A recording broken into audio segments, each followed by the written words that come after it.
everybody, this is Marjorie. Look at me today. Oh, I got a wee fright there. I mean, I think this taupe should come with a kind of warning, shouldn't it? Should come with a wee warning label. Oh, it's lovely. Look at those lovely colours. It's quite 60s, quite kind of kaleidoscopy. Oh, it's lovely. Oh, Shein, link down below. Now, I was going to tell you the day about my cousin Dorothy. You know, Drippy Drawers, Britain's last hope. Well, she's all excited. She's all excited because she's landed a wee role in the local amateur dramatic society production of The Wizard of Outer Space. And I says to her, Dorothy, it's no outer space, it's The Wizard of Oz. Where are you going outer space for? She says, we've had to adapt it, Marjorie, because there was a bit of confusion with ordering the set. And The Wizard of Oz stage scenery has been sent to Nottingham. So they sent us the set for Thunderbirds the musical. You couldn't make it up, could you? You couldn't write that. So right. So this set arrived as like something, literally, as something out of space. so they've had to make a few wee changes just so that, you know, things fit in, things are a wee bit more obvious. So I says, oh, that would be lovely. So what part are you playing? Dorothy, she says, I'm playing Tracy the Good Witch. I went, is that like Glinda the Good Witch? She says, yes, but my name's Tracy. I went, it's not quite got the same ring to it, has it? You know, when you come down in your bubble and you go, hello, my name is Tracy, the Good Witch of the East. No, it's no. Is she the East or the West or the North? Glinda's for the North. Is she? I don't know. She must be for the North because she comes down in a bubble.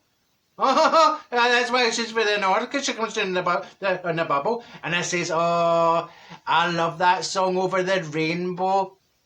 Dorothy says, we've had to adapt it to suit the scenery. I went, oh no. So you've got to have Dorothy, no my Dorothy character.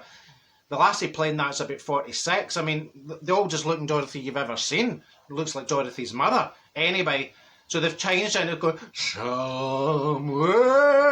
over the moon. Over the moon, honest to God. So they've got no munchkins. There's no munchkins in this production of The Wizard of Outer Space because all the munchkin costumes had been sent to Dundee Rep. We're doing Wizard of Oz. So they've got the munchkin costumes. I says, what are you going to do? What are you going to do instead of having no mushrooms, no munchkins, Dorothy? She says, well, they're going to be dressed up as mice because, well, all the costumes for the Nutcracker, because, you know, the Nutcracker's on at Christmas and they've got plenty of them. So it's going to be, instead of munchkins, we've got mice. All right. So the Wizard of Outer Space, somewhere over the moon, with mice as munchkins. I says, right. I mean, you couldn't make this up, could you? You could not make it up. And I says, what about the friends? What about the Scarecrow and the Tin Man and the Lion? What have you got for them? She says, well, they're going to be astronauts. I mean, of course they're going to be astronauts. Why on earth would they not be astronauts? So instead of the three friends, as traditionally performed, you're going to have Neil Armstrong, Buzz Lightyear and Mr. Spoon for Button Moon. I mean, oh, that'll be different. I mean, this is a whole new take. This is a whole new take in The Wizard of Oz. I think this will be quite spectacular. And I says, what about a duck? Have you got a duck? She says, no, we've no got a duck. I says, you've no got a duck? What are you going to have instead of a duck? She says, well, I'm going to use my pet worm. I went, your pet worm? How are folks supposed to see a worm on a lead? She says, we've had to change its name for Toto. I says, oh, here we go. To what? To came out they've caught it? To came out they've caught the wee worm? Toty. Because it's wee, because it's Toty. Oh, Toty, I mean, that is quite funny. I says, oh, that's good. That might be my favourite one, yeah. And I says, where are you getting the worm? Where are you going to get the worm for, Dorothy? She says, I've got a pet worm in my garden. I says, oh, that's lovely. Well, she's befriended this wee worm in her back garden. You know, it runs about. It doesn't run about. It wiggles about a shrub. And she's christened it Gordon. And I says, Gordon the worm. Well, why no? I mean, in the big scheme of things, Gordon the Worm is not going to look out of place. As I knitted it a wee onesie. I knitted it a wee onesie so that, at least it might look like a wee duck. It just looked like a really, really wee duck. So is Gordon's got his wee onesie. Well, I went to the rehearsal the other day for some moral support for Dorothy. It was hysterical. I mean, I actually thought I was going to wet myself.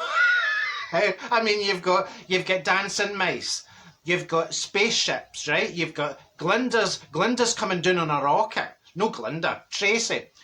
And then you've got the Buzz Lightyear and Neil Armstrong. You've got Mr. Spoon, and you've got Somewhere Over the Moon. I mean, the audience are going to be in hysterics. It's going to be like that scene for the producers when the audience are all sitting like that.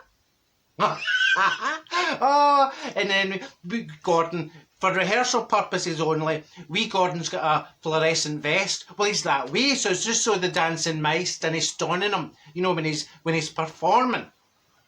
And then the final scene, well, that I disgraced myself. I absolutely disgraced myself. I had to leave the rehearsal room. Thankfully, it was on the last line, so I didn't miss anything. And Dorothy arrives back in Kansas, right? Although it's no Kansas in this production, for obvious reasons. And she wakes up and they're all stoning in her bed, and she says, right, Dorothy, no my Dorothy, the Dorothy in the show, and she opens her eyes and she goes, she went, oh, Auntie Penelope, Lady Penelope, oh, Auntie Penelope, there really is no place like Tracy Island. Hmm?